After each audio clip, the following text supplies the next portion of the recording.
Guys, terjadi teror pocica yang menimpa seorang pria dan wanita, dan terjadi di bulan puasa. Lah kok bisa? Bukannya mereka dikurung? Yuk coba kita bahas. Nah, peristiwa ini terjadi di kota Blitar yang menimpa seorang pria bernama Om Tupang dan juga keponakannya Mbak Rara yang sedang lagi dapat job MC di kota Madiun. Karena job MC mereka berdua masih 2 hari lagi, akhirnya mereka memutuskan untuk menginap terlebih dahulu selama 2 malam di rumah keluarga milik Om Tupang yang sudah lama tidak ditinggali.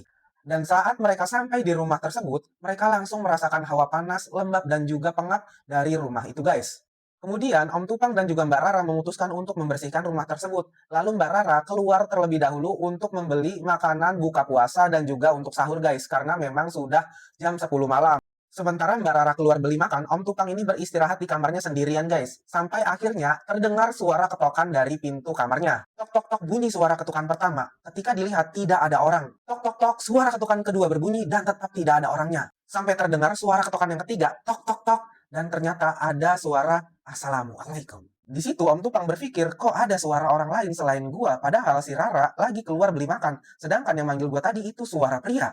Nah, nggak lama setelah kejadian itu, Mbak Rara pulang dan langsung berteriak, "Om, ini bau apa sih? Kok bau anyir banget ya?" Mereka berdua pun mencium bau anyir yang sangat tidak enak seperti bau bangkai, guys. Dan mereka pun berusaha mencari sumber bau bangkai tersebut namun nihil, guys. Nah, saat beristirahat, Om Tupang melihat sesuatu di ventilasi kaca atas rumahnya, guys. Sampai pada akhirnya ada 2 pasang mata merah menyala yang mengawasi dirinya, guys. Sadar gangguan semakin besar, mereka berdua pun memutuskan untuk pergi lebih cepat. Nah, pada saat mereka hendak keluar, Om Tupang melihat sesosok putih yang terbungkus kain sedang berdiri tepat di samping mobilnya, guys. Namun mereka berdua tetap melanjutkan perjalanan sampai pada akhirnya di tengah jalan si Rara buka suara, "Om, aku tadi lihat Pocica di spion." Nah, setelah itu mereka berdua berusaha bersikap biasa saja, guys. Tapi ternyata gangguan tersebut tidak berhenti, bahkan sampai acara Om Tupang MC ini pun dimulai. Karena gangguan tersebut tidak kunjung berhenti, akhirnya mereka berdua memutuskan untuk meminta bantuan ke orang pintar. Dan setelah itu terkuak kalau gangguan yang mereka alami selama ini adalah gangguan yang dikirim secara sengaja oleh seseorang, guys. Jadi infonya si Mbak Rara ini baru bercerai dengan suaminya, dan adik-adik dari suaminya ini tidak senang dan tidak suka dengan Mbak Rara, guys. Dan otomatis mereka diduga sebagai pelaku pengirim guna-guna tersebut. Nah guys, bagaimana menurut kalian? Apakah gangguan yang selama ini dialami oleh Om Tupang dan juga Mbak Rara adalah kiriman guna-guna ataupun santet yang dikirim oleh adik